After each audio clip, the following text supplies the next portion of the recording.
திரு மூப்பனார் அவர்களுக்கு அன்னைக்கு இருந்துச்சு. சரிங்களா? ஏன்னா அன்னைக்கு இருந்த என்டையர் காங்கிரஸ் ஓட் பேங்க், அன்னைக்கு காங்கிரஸுக்குன்னு சொல்லி இருந்த ஓட் பேங்க் எல்லாமே திரு மூப்பனார் அவர்களுக்கு இந்த ஓட்டு வந்து டிரான்ஸ்பர் ஆச்சு. இந்த டிரான்ஸ்பரிங் ஆஃப் த ஓட் அன்னைக்கு நடந்ததுன்னு பாக்குறோம். அந்த மாதிரி திரு அண்ணாமலை அவர்களுக்கு வந்து பாத்தீங்கன்னா பாஜக வந்து அவர் உள்ள வரும் பொழுது பாஜகவினுடைய அந்த ஓட்டு சதவீதம் அப்படின்றது வந்து வெரி வெரி நெக்லிஜிபிள் தான்.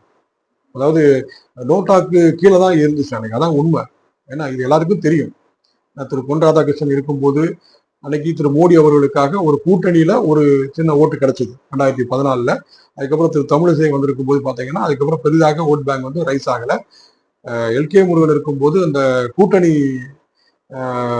எல் முருகன் இருக்கும் பொழுது, திரு மினிஸ்டர் எல் முருகன் இருக்கும் பொழுது கூட்டணியின் சார்பாக அவர்களுக்கு ஒரு 4 எம்எல்ஏஸ் கிடைச்சது. அதையும் நாம வந்து அவரையும் ஒரு மக்கள் மனதை வென்ற தலைவர் அப்படின்னு நம்ம சொல்ல முடியாது. ஆனால் திரு அண்ணாமலை அவர்கள் வந்ததுக்கு அப்புறம் அவர் வந்து தன்னுடைய அந்த என்ன சொல்றது அந்த பேச்சுக்களால் அவர் கொடுத்த அந்த பேட்டி, அவர் கொடுத்த அந்த ஸ்பீச், அதே மாதிரி அவர் கொடுத்த அந்த ஸ்ட்ராட்டஜிக்கல் ரிப்போர்ட்ஸ், ஏன்னா இந்த மாதிரி வந்து டிஎம்கே ஃபைல்ஸ், ஏடிஎம்கே ஃபைல்ஸ் அப்படின்னு சொல்லி அவர் வந்து ஒரு போல்டா பேசுறதுனுடைய ஒரு விளைவு.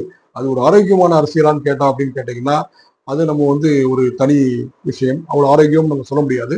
பட் என்ன அப்படின்னு கேட்டீங்கன்னா அவர் பேசுறதனுடைய விளைவு அவருக்கு ஒரு ஓட்டு சதவீதத்தை கொடுத்தாரு.